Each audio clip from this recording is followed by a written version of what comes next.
Durante 22 años, el misterio ha rodeado a este hombre. En 1977, desapareció delante de sus compañeros. 15 minutos después, todos ellos lo vieron regresar con la barba crecida. Desde entonces, su caso se convirtió en una leyenda a nivel mundial. Era militar, en servicio activo. Su nombre, Armando Valdés.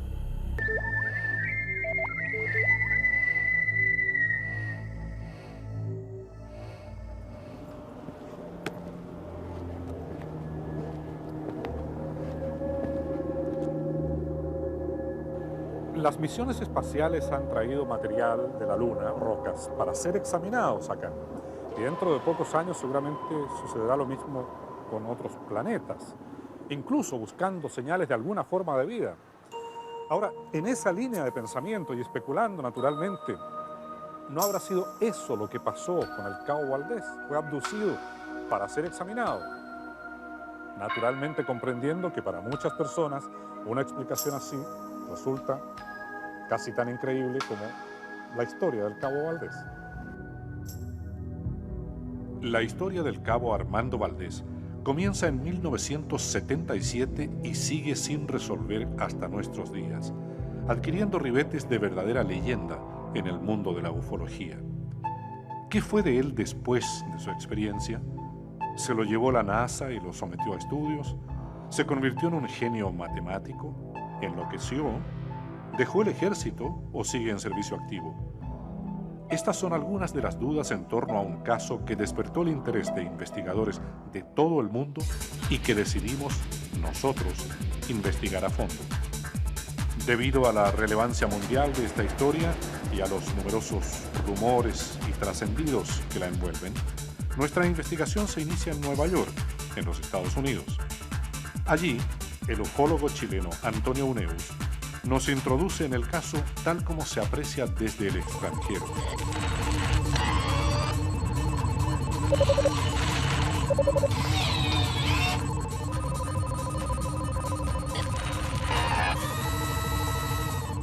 A pesar de que yo he sido el gran divulgador de los casos chilenos, diría que el único que tiene realmente, que se conoce, digamos, a nivel, que sale citado en muchos libros, sería el caso Valdés, el del Cabo Valdés de la patrulla militar en Putre.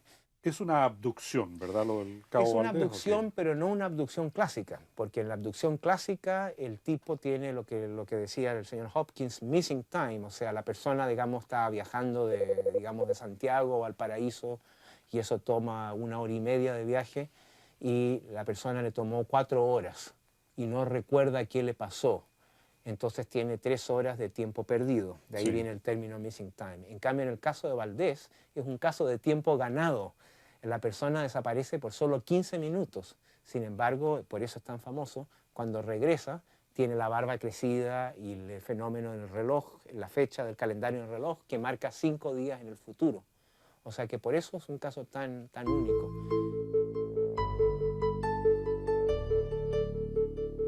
En tu opinión, fidedigno, confiable. Bueno, sí, yo estoy convencido de que algo pasó ahí. Ahora los detalles de los testigos, claro, hay que reinvestigarlo.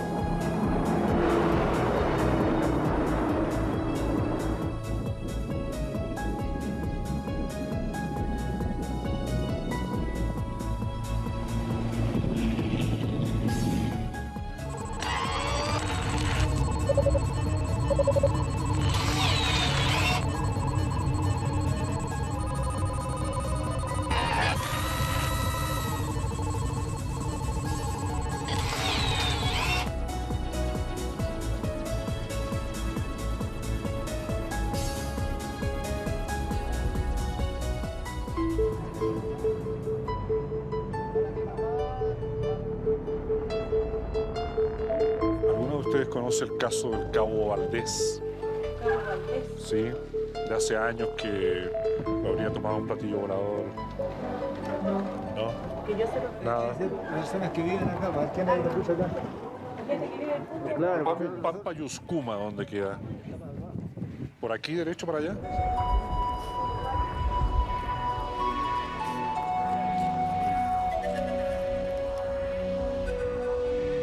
Los hechos ocurrieron exactamente en este lugar, que se llama Pampayuscuma, pero en realidad son las afueras de Putre. De hecho, las construcciones, esa línea blanca que se divisa a mis espaldas, son las del regimiento Granaderos, que en aquella época albergaba también al regimiento Huamachuco, que ahora se encuentra más arriba en la montaña. Bueno, resulta difícil aceptar, de buenas a primeras, que se trate de la intervención de seres extraterrestres. Sin embargo, también se pregunta uno, bueno, entonces, ¿qué explicación existe? La historia del Cabo Valdés irrumpe como una investigación periodística realizada por la prensa del norte. Luis Maturana, periodista del diario La Estrella de Arica, tuvo que cumplir su labor en un contexto difícil, dada la tensión que existía en la frontera, el despliegue de militares en la zona y las restricciones que a veces esto significaba para la labor periodística. La historia concreta que yo escuché, que me contó y que después yo recibí de conversar con los conscriptos y con el CAO, se trata de lo siguiente. En Putre había un destacamento de caballería y por razones climáticas la caballada la tenían en un lugar cercano a Putre, pero mucho más protegido del frío. Todas las noches bajaba una guardia. La guardia de conscriptos que encabezaba el Cabo Valdés pertenecía al destacamento Huamachuco del ejército en esa fecha a cargo del comandante Emilio Moraga Neira. El destacamento resguardaba la frontera con Perú y Bolivia en el altiplano. El superior jerárquico del Cabo Valdés, en la línea de mando, era el entonces capitán Pedro Durcodoy, quien accedió a responder algunas interrogantes del caso. No se olvide que estábamos cerca del año del centenario de la Guerra del Pacífico y se presumía que podían haber algunos hechos de guerra, entonces se reforzó todo el frente norte. Se mantenía mucho secreto porque, como era natural, no le íbamos a pasar la información al adversario, al enemigo. Y por otro lado, como le digo también, no hay que olvidar que en el año 78 tuvimos un conflicto, casi conflicto con Argentina, pero eso no se descuidó el frente norte, o sea, nosotros siempre jugamos una hipótesis 3, o sea, con Argentina, Perú y Bolivia. Y teníamos el ganado suficiente como para cumplir las misiones, digamos, y para montar a todo el personal. O sea, teníamos más de 200 caballos. Y ahí había personal a cargo que se encargaba de su control. Normalmente, como digo, había un cabo, un clase, y 6 u 8 soldados conscriptos. El 25 de abril de 1977, el Cabo Valdés se hizo cargo de la guardia por casualidad, porque originalmente ese turno le correspondía a otro militar. Bajó una guardia compuesta por 7 conscriptos al mando del Cabo Valdés y caminaron los 3-4 kilómetros que separaba Putre del lugar este y se dedicaron a montar guardia, fundamentalmente a cuidado de los animales, de los alimentos y de los implementos que habían para la monta. Esto fue una noche, un domingo para un lunes. Yo ese fin de semana había bajado y regresé el día lunes en la mañana. Llegué aproximadamente como a las 11 de la mañana y ahí me impuse de los hechos. Y quien me relató, digamos, su experiencia. Me explicaba que aproximadamente a medianoche, cercano a la medianoche, estaban todos reunidos alrededor de una fogata que hicieron en el sector donde normalmente se guarnecían los guardias de pesebrera, y estando en esa circunstancia, los dos soldados que estaban haciendo el patrullaje llegaron bastante agitados, corriendo, para informarle que habían visto una luz que venía desde los cerros acercándose hacia donde ellos estaban y que prácticamente se quedó estática a unos 50 metros de altura.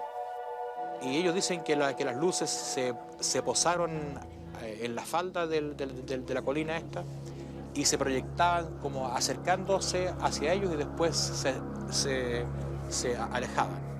Iluminando como si fuera de día todo el sector.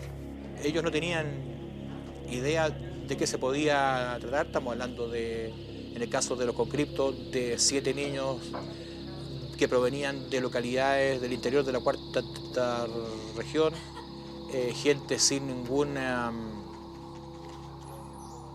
cercanía a lo que es la ciencia ficción ni a la televisión de películas de ese tipo.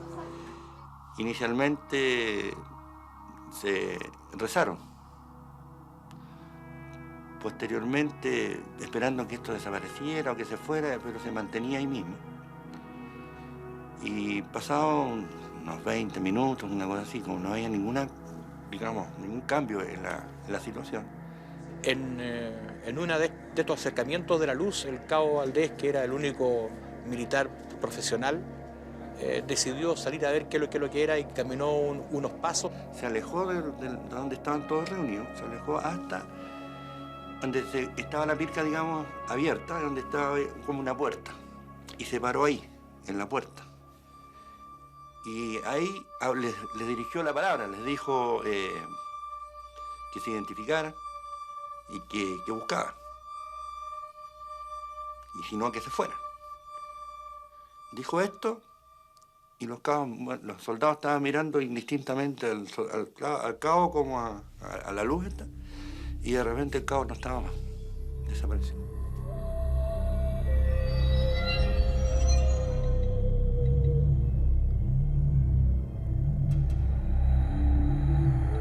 Ya, ahí sí que se asustaron. Si estaban asustados los soldados, ahora estaban más asustados, con su cabo desaparecido, solo. Cuentan ellos que lo volvieron a ver como 15, 20 minutos después. No venía caminando en un paso firme, sino que medio tambaleando. Y se acercaron a él y él decía cosas incongruentes.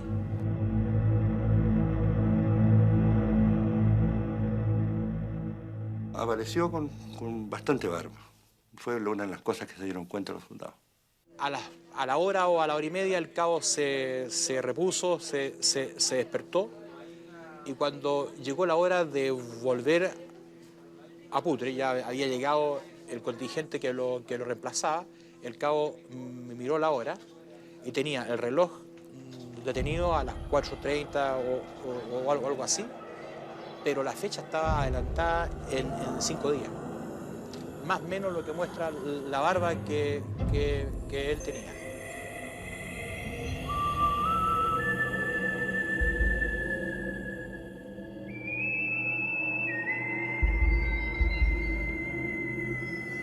Bueno, con ahí no se había afectado todavía. Está muy afectado. Estaba muy preocupado. Tenía una gran interrogante, no sabía qué había pasado porque no recordaba absolutamente nada de esta situación. Yo les creí efectivamente que algo sucedió, que efectivamente hubo algo extraño que no sale de todo lo normal. Que esto fuera un ovni o fuera otra cosa, eso no tengo la certeza. Cuando entrevistamos a Valdés, yo lo noté primero reacio a contar mucho, bastante complicado, yo diría bastante inquieto y con las cosas poco claras. Yo creo que él no sabía qué le había pasado. Es como si tuviera una laguna mental, un momento en que no se recordaba. Ahora, el tema de la barba, el tema del reloj, sí que lo tenía claro. Eso ya es posterior al hecho. Cuando se publica la noticia, los diarios dicen: una patrulla militar vio un ovni. Esa información no es correcta y el error fue deliberado. ¿Por qué a los mandos militares les convenía alterar la información de prensa y hablar de una patrulla en vez de una guardia? La respuesta es simple. Una patrulla lleva armas y equipos de radio. Una guardia, como la que acompañaba a Valdés, no tenía nada. A los militares les preocupaba la información que pudiesen recibir los países vecinos a través de la prensa sobre el despliegue de tropas en esa zona de la frontera, y preferían decir que estaban muy bien equipados. Nosotros le bajamos el perfil absolutamente, así, no queríamos que esto se trascendiera porque sabíamos lo que venía detrás, porque venía en el trabajo periodístico y esto traía un montón de gente que iba a llegar al cuartel a visitar esto, y se iba a difundir, iba a salir en los diarios, iba a salir una unidad militar, ganado, etcétera, la ubicación y todo, la fuerza. En algún momento la gobernación, tengo entendido, solicitó que se parasen las publicaciones, pero a las 24 horas, a las 48 horas estábamos de vuelta con la información, no quiere decir que el director negoció a nivel de intendencia o a nivel de la comandancia en jefe o del general inspector, y pudimos nuevamente salir con toda la historia, tal como había sido escrita y aprobada. Y es lo que queríamos evitar. Se evitó hasta cierto punto. La repercusión nacional de la historia fue instantánea. Los corresponsales la despacharon el mismo día en que fue publicada por el diario La Estrella y todos los que llegaron después encontraron mayores restricciones. Dos hechos sorprendentes se produjeron a continuación. Por primera vez en su historia, el ejército ratificó en forma explícita versiones de prensa sobre el avistamiento de un ovni.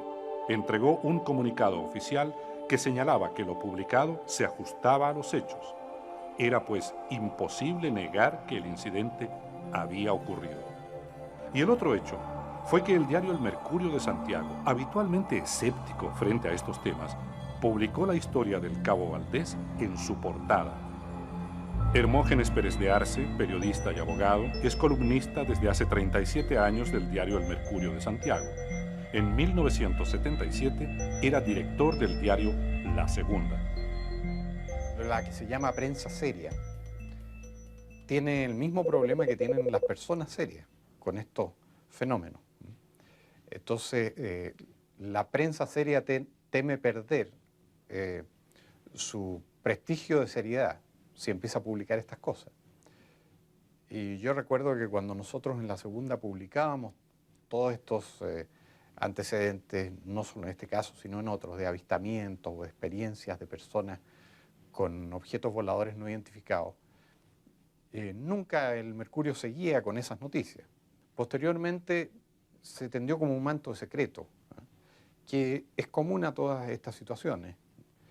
Y yo no me lo explico bien, pero me imagino que hay alguna especie de acuerdo internacional de mantener en reserva esta información, que se refiere a objetos voladores no identificados, a lo que se llama abducciones, cuando las personas han sido tomadas por los tripulantes de estos objetos. Se publicó esta información en la prensa del norte y a nosotros nos interesó mucho, la prensa local, digamos. Y enviamos un periodista a ubicar a todas las personas que participaron. Y el relato resultó muy genuino, muy interesante, porque eran todos testigos que estaban contestes en lo que había sucedido. Como se dice en el lenguaje jurídico, son testigos contestes y que dan razón de sus dichos. Y en el derecho eso constituye plena prueba. Entonces, uno como abogado, cuando hay 4 o 5 personas que dan la misma versión de un hecho, tiende a pensar que sucedió.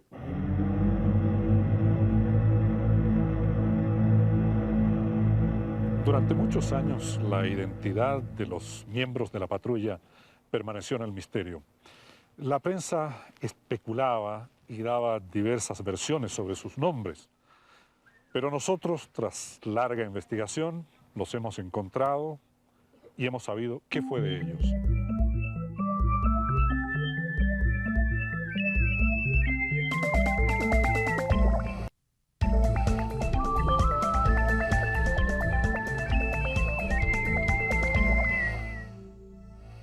El Cabo Valdés reside prácticamente alejado del mundo. Desde aquella experiencia en el año 1977, que ha sido calificada por el Centro de Estudios de OVNIs de Roma como la abducción más importante de que haya registro, porque sucedió frente a sus compañeros y porque 15 minutos después tenía la barba crecida y el reloj adelantado en 5 días. El Cabo Valdés del año 77 a esta parte se ha negado a hablar y son muy pocos los investigadores que siquiera han podido establecer contacto telefónico con él. Nosotros identificamos a varios de sus compañeros y por primera vez sabemos qué recuerdo tienen del hecho.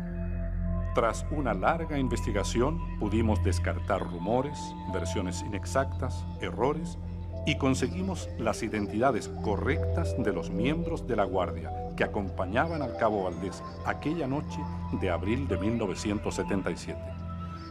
Los conscriptos eran Pedro Rosales Arancibia, Iván Robles Mella, Germán Riquelme Ovalle, Juan Reyes, Julio Rojas, Raúl Salinas, Humberto Rojas Vélez. Este es Raúl Salinas, ex miembro de la Guardia. Hoy está casado, tiene 42 años de edad y trabaja como obrero. Él es Raúl Salinas, si no me equivoco. Él es Iván Robles Riveros, el suscrito, Germán Riquelme Ovalle, Pedro Rosales, no me acuerdo el apellido de él, pero esto salió en el diario La Estrella. Humberto Rojas hoy tiene 41 años de edad y vive y trabaja en Coya, en la precordillera de Rancagua. 17 de mayo, no, el 77, claro. Imagínense, mire, aconteció un 25 de abril y sale un 17 de mayo. Entonces me dio harto tiempo entre una situación y la otra. Hasta el día de hoy, el testimonio detallado de estos conscriptos, que en 1977 hablaron con muy pocos medios, era largamente esperado por los ufólogos.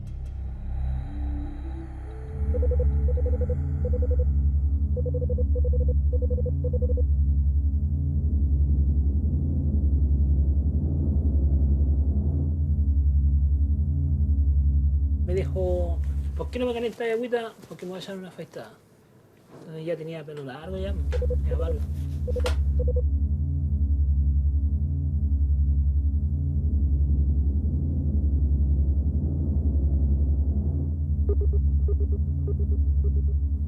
Entonces tenía un espejito, todos mirándolo ahí, pues.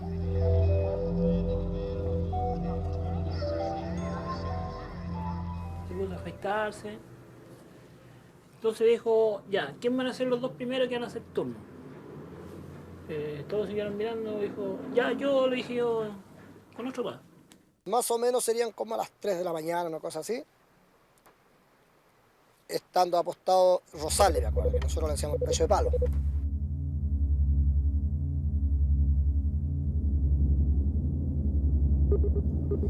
Entonces, él grita, miren, miren lo que ven ahí.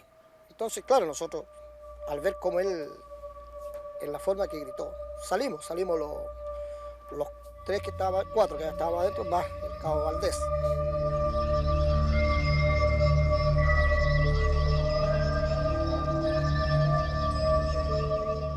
Vengo así dando el par de así, ven, caminando, y en ese lazo, de los otros dos muñecos que tocaban el turno, dijo, mi cabo, mire.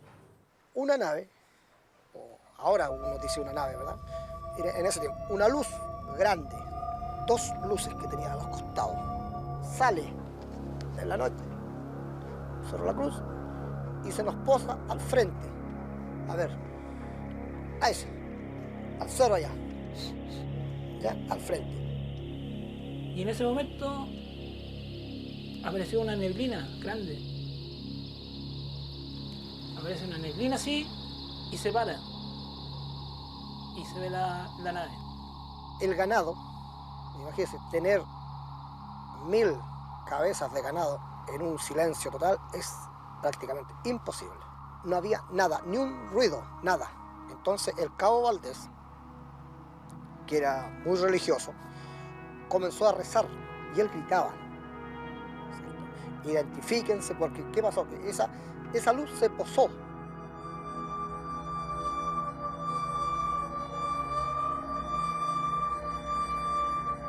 Estábamos todos en perfectas condiciones físicas y psíquicas. Estábamos todos en ese momento viendo la nave tomados de la mano. Y en ese lazo nosotros, yo lo único que me acuerdo, nos quedamos dormidos.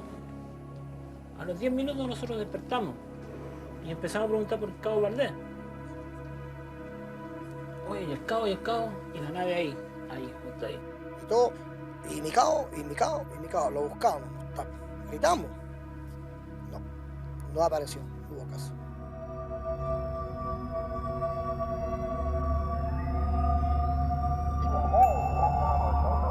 Cuando de repente escuchamos una voz que dice, muchachos. Claro, salimos nosotros, y era mi buen cabo Valdés. Y caen a los pies de nosotros. una altura grande más o menos para matarse a una persona.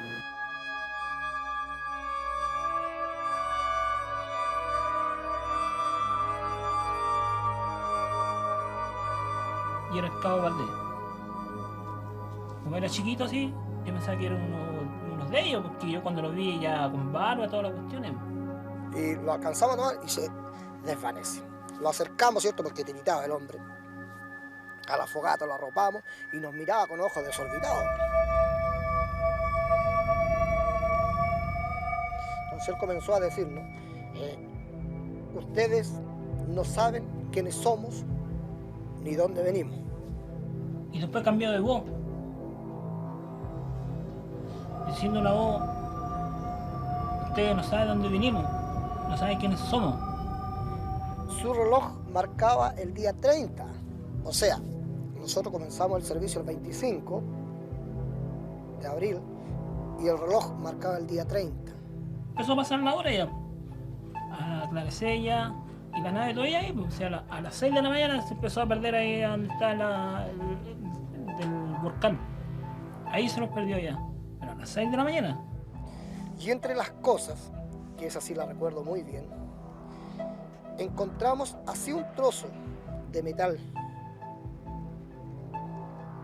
muy parecido al aluminio, que nosotros dijimos aluminio.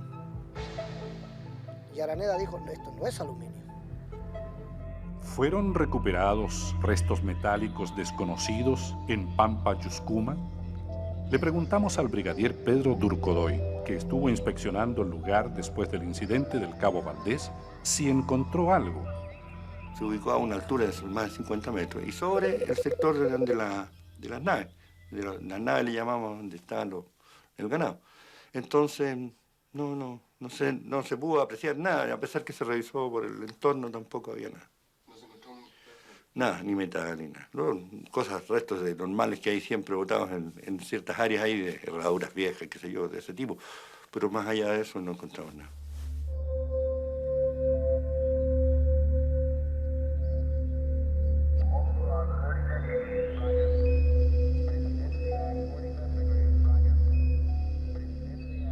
La última vez cuando lo vi fue cuando nosotros ya... cuando él se fue. Ya cuando quedó ya de civil ya, se despidió de nosotros. De esa vez no, yo ahí no lo vi más.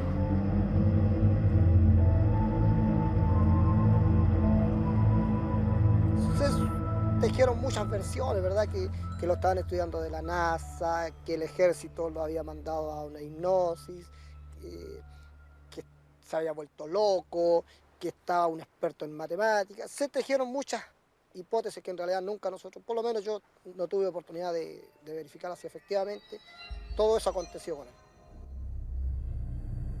Ni Humberto Rojas ni Raúl Salinas volvieron a ver al Cabo Valdés. Nosotros averiguamos que los exámenes psiquiátricos que se le practicaron en el hospital militar todavía son reservados y protegidos por el secreto médico.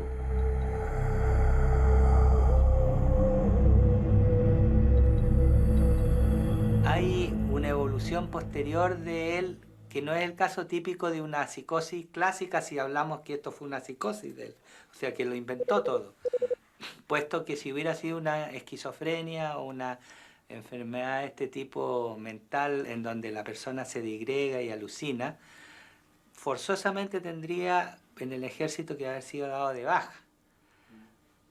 Y no ha sido dado de baja el Cabo Valdés, al contrario, siguió en el ejército posteriormente. Desgraciadamente yo tengo conocimiento de todo el tratamiento que se le hizo y el tipo de tratamiento que se le hizo en el hospital y no puedo decirlo porque es un secreto de médico. ¿Fue abducido el Cabo Valdés? Las abducciones son fenómenos muy reales para David Jacobs, quien ha investigado 700 casos de supuestos secuestros de personas por parte de presuntos alienígenas en los Estados Unidos, Europa, África y Latinoamérica. Todos los afectados dicen o cuentan lo mismo. Los relojes se detienen, apenas recuerdan el hecho y solo mediante hipnosis es posible conseguir más detalles. Un escenario típico de abducción sería que una persona es sacada de su ambiente conocido, es subida a bordo de un ovni, generalmente contra su voluntad, y sometida a una serie de procedimientos físicos, mentales y desafortunadamente reproductivos, los que les son administrados por unos seres de apariencia extraña. Después son devueltas a su ambiente habitual e inmediatamente olvidan lo que les pasó. Ahora saben que algo raro les ha sucedido porque quizás hay 3 o 4 horas de tiempo perdido. Pero la mayoría de la gente no tiene idea de lo que les ha pasado. Saben que han sucedido cosas raras, pero continúan viviendo sus vidas normales. Para la gente que sí entiende un poquito de lo que les pasa, es más difícil, especialmente si no lo entienden completamente. Es un peso sobre sus hombros. La mayoría de ellos, desde el principio, no querían que les pasara. Esperan que nunca les suceda de nuevo y rezan todas las noches esperando que puedan dormir tranquilamente. Este es un club del que nadie quiere ser socio. Supongamos que lo ocurrido al cabo Valdés fue una abducción o secuestro. ¿Cuál sería el propósito de este incidente o de otros similares reportados en Chile y en todo el mundo? Yo creo que la meta es la producción de bebés híbridos. Yo creo que es por eso que están aquí, para la producción de estos bebés. Todos los abducidos sufren un procedimiento reproductivo. Todos, sin ninguna excepción, hasta donde sabemos. De hecho, por eso son abducidos, básicamente por esa razón. Pero la pregunta es, ¿por qué están produciendo esos híbridos? Yo creo que lo que eventualmente vamos a presenciar es una integración de esos híbridos a nuestra sociedad y cultura humana. Y yo pienso que esto va a suceder relativamente luego. La teoría de Jacobs es sórdida. Si las abducciones son reales, el propósito sería la experimentación con seres humanos y la producción de híbridos que vivirían infiltrados entre nosotros. ¿Es posible encontrar una explicación científica para lo sucedido al cabo Armando Valdés? En 1977, poco después de los hechos, surgieron las primeras dudas. El diario La Defensa de Arica planteó que un fenómeno eléctrico podría ser la respuesta. Pero, ¿hay algún fenómeno eléctrico que haga crecer la barba de una persona? Decidimos interrogar a expertos que pudiesen darnos una versión distinta del caso Valdés.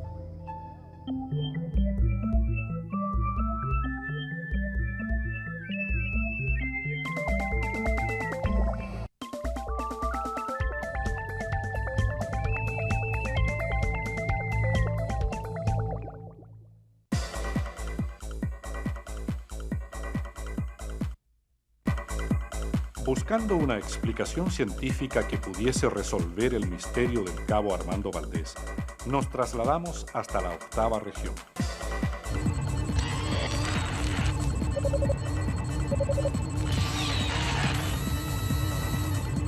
Vinimos hasta la Universidad de Concepción para conversar con un distinguido académico con muchos años de docencia, que se interesó por el fenómeno ovni hasta el punto de formar una agrupación para investigar las noticias respecto a avistamientos que se daban en la zona. Él tiene explicaciones científicas para estos fenómenos. Rafael Vera es profesor de la Universidad de Concepción y se ha especializado en física en universidades nacionales y extranjeras.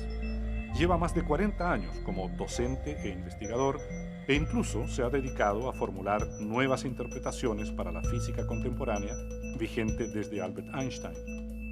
Paralelamente, por hobby, comenzó a estudiar el fenómeno ovni.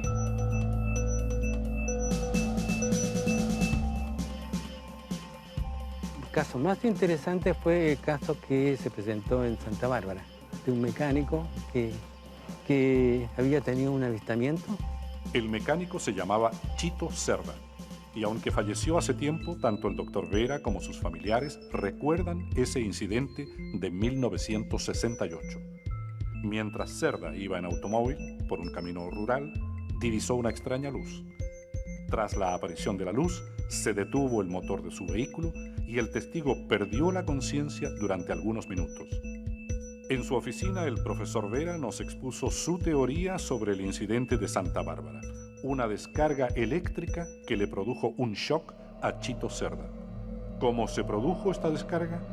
Debido a un tipo de gas, el gas radón, que salía de una grieta en forma natural. Supongamos que tenemos el cerro ahí, estamos en el tope del cerro, y aquí está el camino. Entonces, la grieta está más o menos en esta posición, o sea, es una grieta muy profunda. Por aquí había un pino. Aquí entonces escapó radón, digamos, entonces se formó, por decir así, una nube de radón. Por otro lado, aquí arriba había una tormenta, entonces se produjo entonces una descarga entre esta y esta. Entonces, cuando llegó a una distancia en donde se pudo establecer el arco, entonces supongamos que hoy haya llegado la nube ahí, se produjo aquí el ovni. Evidentemente, en mi manera de ver, que este tipo de ovni se debe entonces a la disipación de la energía eléctrica que está contenida en la nube, que se disipa a través de este, y aquí interviene la conductividad promovida por los gases radioactivos que existen en la atmósfera.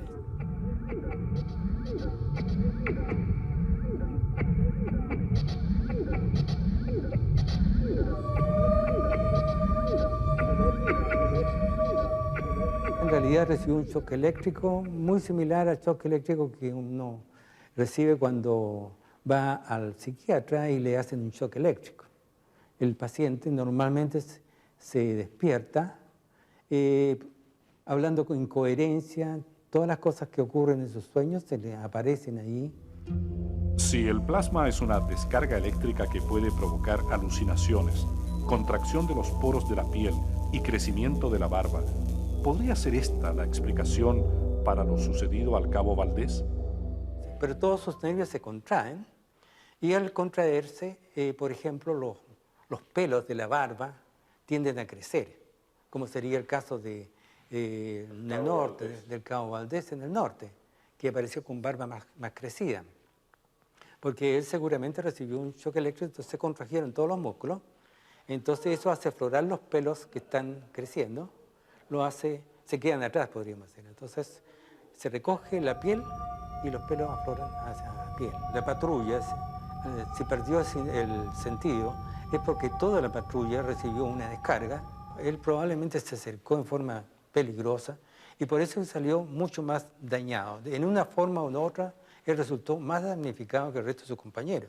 Fue temerario, entonces. Fue temerario, seguramente, y entonces, si el reloj falló, si era electrónico o eléctrico, de cualquier, excepto hacer que hubiera sido mecánico, pues si es eléctrico o a pila, fatalmente se descontrola más con una descarga eléctrica. Acompañamos al profesor Vera a Santa Bárbara, al interior de la zona cordillerana de la región del Biobío, para comprobar la validez de su teoría sobre el incidente de Chito Cerda.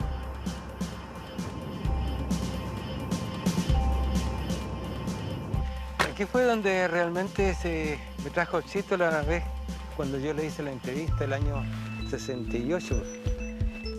Aquí había un pino, han pasado 20 años, ahí están los renuevos de los pinos. La grieta que yo hice mención justamente está aquí en este barranco, entonces lo más probable es que aquí hubo una emanación de radón y se encontró con la nube arriba, entonces se produjo una bola de fuego y entonces saltó una chispa entre la nube y la nube de radón, que también es ligeramente conductor de electricidad. Sí, justamente el Chito me mencionó en esa oportunidad que el señor Carlos Sandoval le había pasado un caso similar.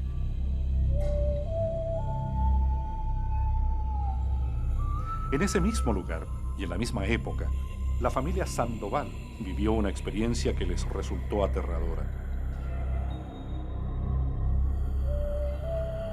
Cuando veníamos aquí en el altito de ahí, yo vi la luz ahí, esa que venía subiendo así.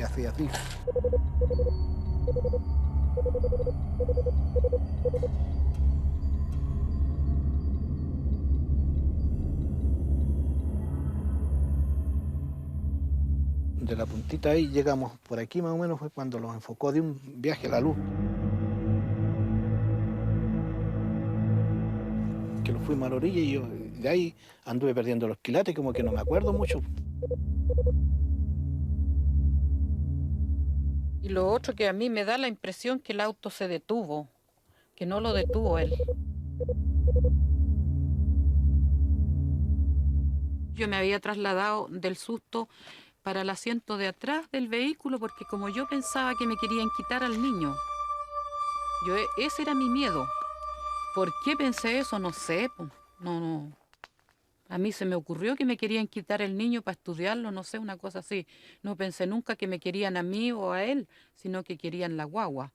Porque yo de lo que estaba segura era que era algo sumamente extraño lo que lo estaba pasando. Que no era un vehículo, no era un avión, no era nada de eso, porque era una cosa que no hacía nada de ruido. Y nosotros en ningún momento escuchamos nada, sino que solamente veíamos la luz. Y en los momentos en que la observábamos era cuando le veíamos esas lucecitas como a los lados así. Y en el centro tenía el foco grande. En el centro estaba la luz esa inmensa.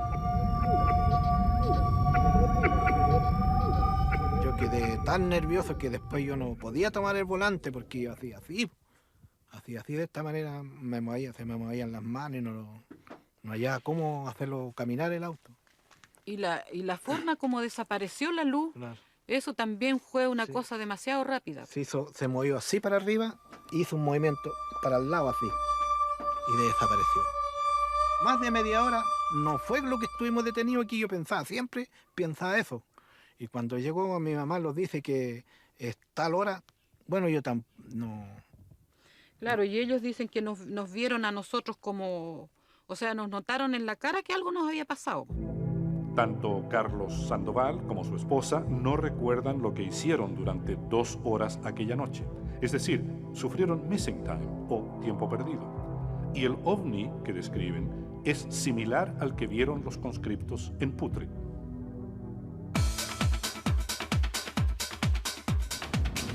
Ahí está el George Washington Bridge, uno de los puentes gigantes más antiguos.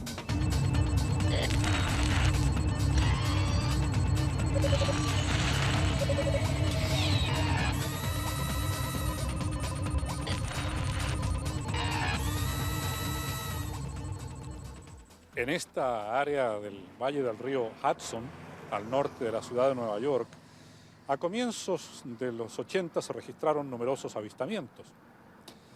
Por eso resulta hasta cierto punto paradojal que precisamente aquí nos encontremos con un investigador que cree tener una explicación científica para gran parte de estos fenómenos.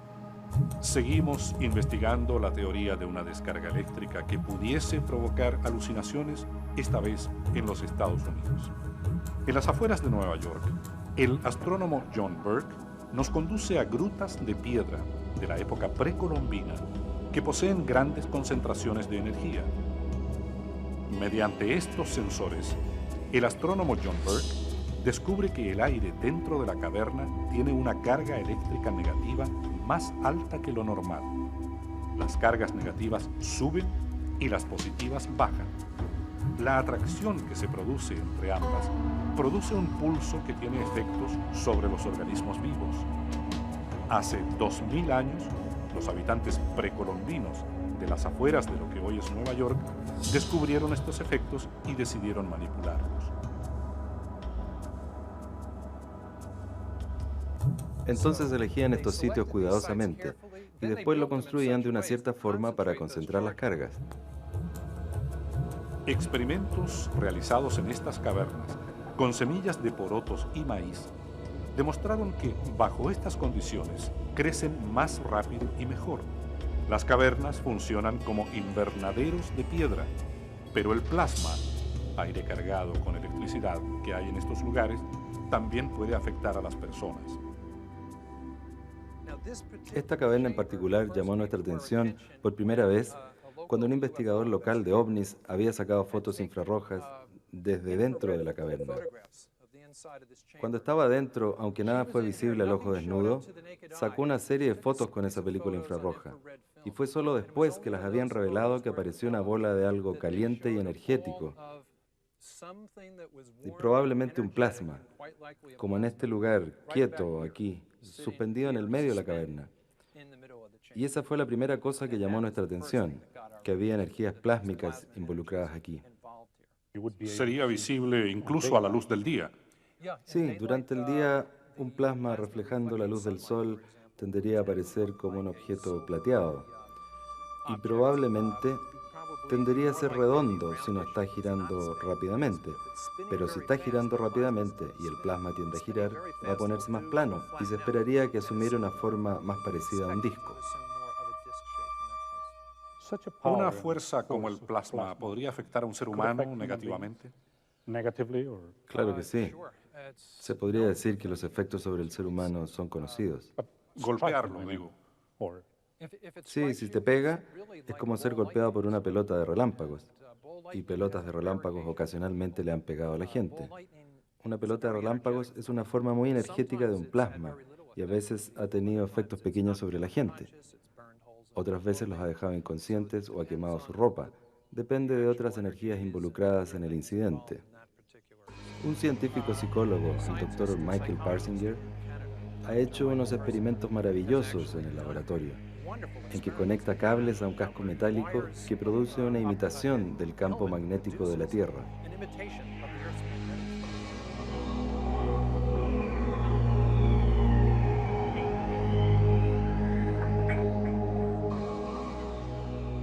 Y usa sujetos voluntarios y simplemente los somete a fluctuaciones similares a lo que podríamos experimentar aquí entre la medianoche y el amanecer. Y que a menudo reportan experiencias que incluyen experiencias religiosas y también abducciones de ovnis. De hecho, he encontrado que la configuración es muy importante. Si se pone cantos gregorianos en el fondo, es más probable que la gente tenga experiencias religiosas. Pero si se pone la banda sonora de encuentros cercanos del tercer tipo, es más probable que la gente tenga experiencias de abducción de ovnis. La experiencia se sucede ahí en el laboratorio y le reportan que están en el bosque, que hay una luz fuerte dentro de los árboles y rayos blancos moviéndose hacia ellos. Y es muy parecido a los informes de abducciones.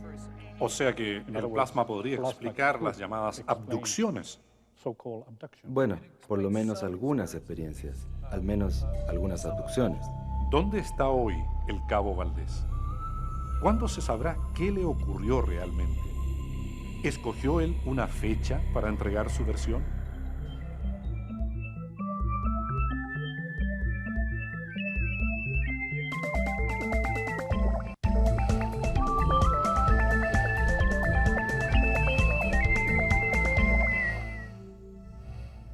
Si el ejército hubiese considerado que el cabo Armando Valdés estaba loco, habría tenido forzosamente que darlo de baja, pero no fue así. Tras un año de investigación, confirmamos que sigue perteneciendo al ejército y hoy es suboficial. Siguiendo un procedimiento reglamentario, pedimos al Departamento de Comunicaciones del Ejército que autorizara a Valdés a otorgar una entrevista. La respuesta fue negativa. ¿Hay forma de descartar un engaño deliberado en el caso Valdés? Le preguntamos a nuestros entrevistados si se habría justificado una cosa así en esa época. Hay muchos otros métodos menos llamativos para hacerlo. No, esto fue una cosa que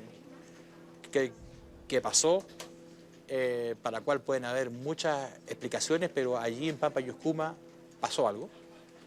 Y yo creo que el ejército a la larga debe haber lamentado no haber, digamos, cerrado un poco las puertas antes. El Cabo Valdés era un clase normal, bastante normal, yo diría de normal, de promedio 4, 5 nomás. Pero después de esta experiencia, su rendimiento, se puso más serio, mejoró su rendimiento. Yo diría que le hizo muy bien. Incluso yo hasta comenté que haría falta que a varios lo sacaran a dar una vuelta en Omni para ver si mejoraban, porque realmente el hombre maduró y siempre hablaba de ese vacío que él tenía, esa gran duda, pero él después no quería saber más, quería desvincularse de este asunto. Él mismo incluso también, no solamente fue una decisión de tomar, yo creo que de la superioridad, eso, destinarlo, sino que también fue una decisión de él, que él quería salir del tema y no quería que ya no lo buscaran más. Yo sé que hay algo que sale de lo normal. Creo que existen objetos voladores no identificados. Yo creo que hay. De dónde vienen, qué son, no lo sé. Pero, como dije antes, no creo en brujos, como decía Garay, pero que los hay. Y creo un poquito en que esto existe. Mientras más estudio este fenómeno, menos me gusta. Mientras más aprendo de él, más temor me provoca. Eso es algo que yo considero malo. Me gustaría no tener esa opinión y no tener que decirlo, pero todas las evidencias me llevan allá.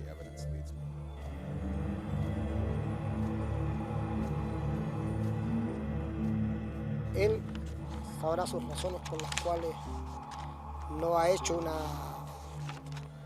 una demostración pública, ¿cierto?, de lo que realmente a él le aconteció. No sé en realidad sus causas, porque no lo he visto. No he tomado ningún tipo de contacto. No sé. No.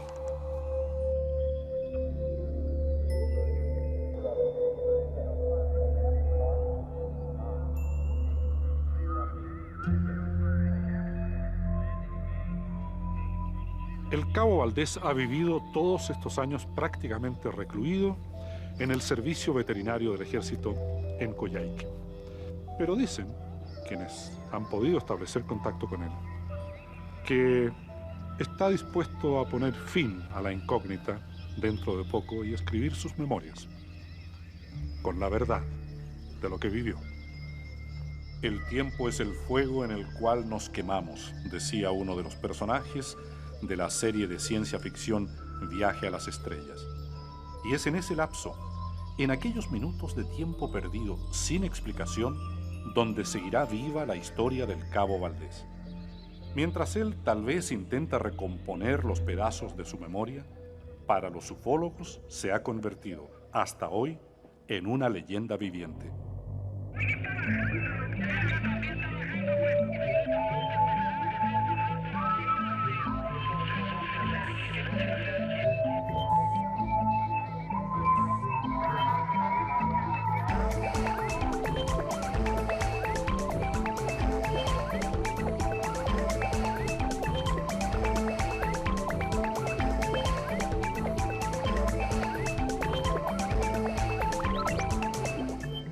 De los aviones parpadean, fui produciendo parpadeos. Como que aceleró más.